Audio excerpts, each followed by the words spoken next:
네, 한 주간 있었던 정치 이슈를 콕콕 집어서 정리해 드리는 순서 주간 이슈픽 코너입니다. 김지수 아나운서 나와 있습니다. 안녕하세요. 어서 오십시오. 안녕하세요. 네, 바로 첫 번째 이슈픽부터 볼까요? 네, 첫 번째 이슈픽입니다. 전세 사기 특별법 의미와 한계입니다. 네. 어제 본회의를 통과했죠. 네. 전세 사기 특별법, 반쪽짜리 특별법이다. 특별하지 않은 특별법이다. 이런 비판들이 함께 나오고 있는 상황입니다. 네. 말씀하신 대로 이제 어제 통과한 전세 사기 특별법 간략히 이제 정리부터 좀 해볼까요? 네, 간략히 보면요. 우선 최우선 변제금을 받지 못하는 전세 사기 피해자들에게 최우선 변제 금액만큼의 비용을 최장 10년간 무이자로 대출해주는 내용이 담겼는데요. 예를 들어서 서울은 5,500만 원이 최우선 변제금이고요. 인천 이번에 전세 사기 피해자들이 많이 나왔던 곳인데 인천 미추홀구의 경우에는 4,800만 원까지 무이자 대출이 되는 겁니다. 또한 피해자들이 새로운 전셋집을 구하거나 기존 전세자금 대출을 갚기 위해서 만약에 현금이 필요하다 이런 상황이 생기면 기존 보증금에서 조금 전에 말씀드린 최우선 변제금을 넘는 금액에 대해서는 연 1.2에서 2.1%, 1.2에서 2.1%의 저금리로 최대 2억 4천만 원까지 빌릴 수 있게 됩니다.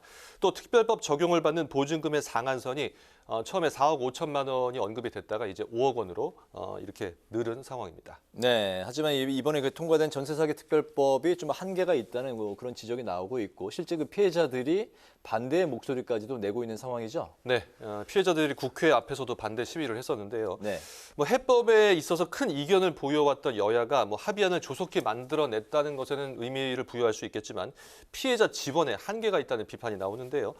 선보상 후 회수 같은 이런 보증금을 먼저 돌려받을 수 있는 방안을 반영해달라고 피해자들이 그동안 꾸준하게 요구를 해왔었지만 네. 다른 사기 사건 피해자들과의 형평성 문제가 있어서 이 부분은 실현되지 않았다는 점을 지적을 했었고요. 최우선 변제금만큼의 무이자 대출은 또 다른 빚이 될 뿐이다. 사실 이 전세로 큰 피해를 봤는데 또 전세를 들어가겠냐.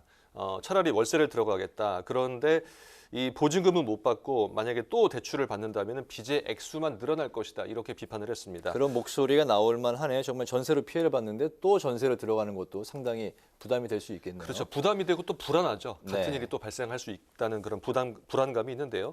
또 보증금 5억 원이 넘는 피해자들은 지원을 받지 못하게 되는 어떤 사각지대가 발생한다. 네. 이런 문제점도 지적이 됐습니다. 이에 따라 민주당은 앞으로 이 법안을 계속 보완을 하겠다. 이런 입장인데요.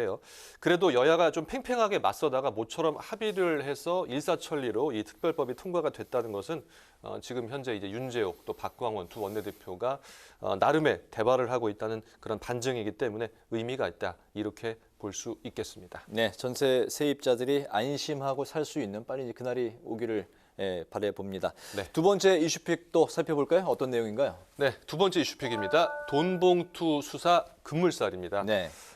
검찰이 윤관석, 이성만 두 의원에 대해서 현역 의원에 대해서 구속영장을 청구하면서 체포 동의 절차가 지금 개시가 된 그런 네. 상황입니다. 네.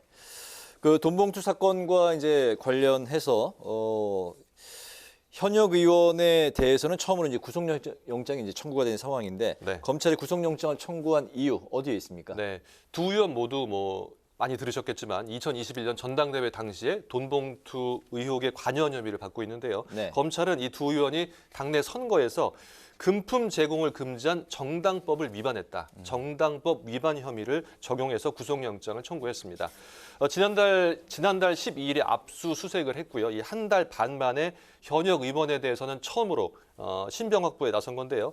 12일 그 압수수색을 하기 직전에 윤관석 의원이 휴대전화를 교체를 했습니다. 아, 네. 네, 교체를 해서 검찰에는 이른바 깡통 상태의 휴대전화를 제출한 것으로 파악이 됐는데요. 즉 검찰이 이 부분을 증거인멸의 우려가 높다고 보고 영장을 청구한 겁니다. 그렇군요. 체포동의 절차 앞으로 어떻게 진행이 됩니까? 네, 서울중앙지법이 윤관석, 이성만 의원에 대한 체포동의 요구서를 서울중앙지검에 제출을 했고요. 네. 이후에 대검찰청과 법무부를 거쳐서 이제 윤 대통령의 재가를 받은 뒤에 국회로 넘어오게 됩니다. 그리고 이제 30일이죠. 국회 본회의가 예정돼 있지 않습니까? 네. 30일 국회 본회의에 보고된 후 6월 임시국회에서 표결이 이루어질 전망인데요. 재적 의원 과반 출석에 과반 찬성을 하게 되면 가결이 됩니다.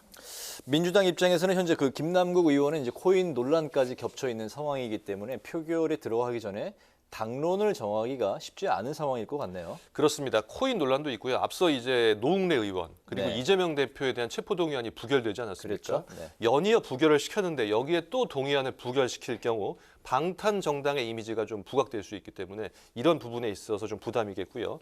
말씀하신 대로 김남국 의원의 코인 논란이 커지면서 지금 지지율이 좀 빠졌습니다. 특히 20대와 30대의 지지율이 빠졌다는 점 역시 민주당 입장에서는 부담입니다.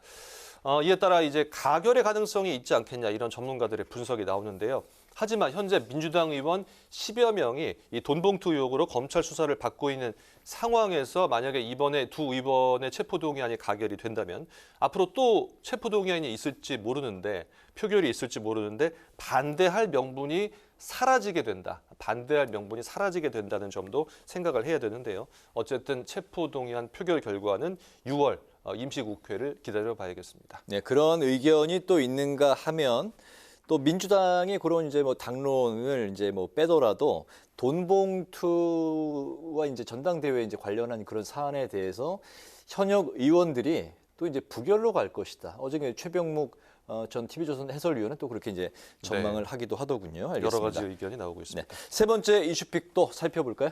네, 세 번째 이슈픽. 오염수 시찰단 공방입니다. 네. 앞서 저희 리포트에서도 보셨지만 시찰단이 이제 오늘 귀국을 했는데요. 이제 공식 일정이 어제까지였거든요. 공식 일정을 마쳤는데 국회에서 이번 주 내내 이 후쿠시마 오염수 시찰단을 둘러싸고 여야가 격돌했는데요. 특히 이제 국회 외통위에서 많은 갈등이 있었습니다. 그랬군요. 야당은 검증이 아닌 이제 시찰에 불과하다. 또 여당은 정치 선동이다. 이렇게 서로 이제 뭐 극명하게 입장이 갈리고 있는 상황이죠. 그렇습니다. 여야가 시찰단의 어떤 실효성을 놓고 격돌을 했는데요.